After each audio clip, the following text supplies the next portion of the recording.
Hi ನಮಸ್ತೆ, ನಾನು ನಿಮ್ಮ ಆಶಾ. ಇದು ಬಂದು ನಮ್ಮ ಹೆಬ್ಬಗೋಡಿಯಲ್ಲಿ ಊರಬ್ಬ ಇದೆ. ಸೊ ಅವತ್ತಿನ ದಿನದ ಬ್ಲಾಗ್ ಆಗಿರುತ್ತೆ. ಒಂದು ಶುಕ್ರವಾರ ಹಬ್ಬ ಇರುತ್ತೆ, ಇನ್ನೊಂದು ಮಂಗಳವಾರ ಹಬ್ಬ ಇರುತ್ತೆ. 2 ದಿನ ಹಬ್ಬ ಇರುತ್ತೆ. ಸೊ ಇದು ಶುಕ್ರವಾರ ದಿನದ ಹಬ್ಬ, ತೋಪಮ್ಮ ದೇವಿ ಹಬ್ಬ ಅಂತ ಹೇಳಿ. ಸೊ ನಾವು ಹಾಗಾಗಿ ತಂಬಿಟ್ಟಿನ ಆರತಿ ಎಲ್ಲ ಮಾಡ್ಕೊಂಡು ಹೋಗಬೇಕಾಗುತ್ತೆ. ಅಲ್ಲೇ ಮರ ಇದೆ, ದೊಡ್ಡದು ತೋಪಮ್ಮ ಮರ ಇದೆ. ಆಗ ನಮ್ಮ ಅಜ್ಜಿಯವರೆಲ್ಲ ಏನು ಮಾಡ್ತಾಯಿದ್ರಪ್ಪ ಅಂತಂದರೆ ಸೌದೆ ಒಲೆ ಹಚ್ಚಿ ಅಲ್ಲೇ ಬೆಲ್ದಾರ್ತಿ ಎಲ್ಲ ರೆಡಿ ಮಾಡ್ಕೊತಾ ಇದ್ರು.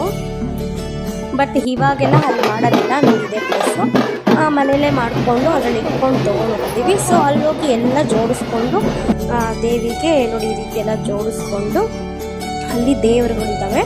ಸೊ ಅಲ್ಲಿ ಬೆಳಗ್ಗೆ ಈ ಥರ ಆರತಿ ಮಾಡಿ ಬರ್ತೀವಿ. ತುಂಬ ಚೆನ್ನಾಗಿರುತ್ತೆ ಹಬ್ಬ ಅಂತೂ. ಇದಂತೂ ನನಗಂತೂ ತುಂಬ ಇಷ್ಟ ಈ ಹಬ್ಬ. ಸೊ ನೋಡಿ ಇದೆ ಮರ, ತೋಪಮ್ಮ ದೇವರು. ಅಲ್ಲಿ ನನ್ನ ಮಗ ಪೂಜೆ ಮಾಡ್ತಿದ್ದಾನೆ. ಸೊ ಎಲ್ಲ ಮುಗಿದಾದ್ಮೇಲೆ ಮತ್ತೆ ಹಬ್ಬ ಎಲ್ಲ ಮುಗಿದಾಗಿ ಸಂಜೆ ಮತ್ತೆ ರಿಟರ್ನ್ ದೇವ್ರನ್ನ ನೀರಲ್ಲಿ ಮುಳುಗಿಸ್ತೀವಿ. ಅಲ್ಲೇ ಕೊಳ ಇದೆ. ಸೊ ಹಂಗಾಗಿ ಅಲ್ಲೇ ಮುಳುಗಿಸಿ ಹಬ್ಬನ ಕಂಪ್ಲೀಟ್ ಮಾಡ್ತಾರೆ. Thanks for watching.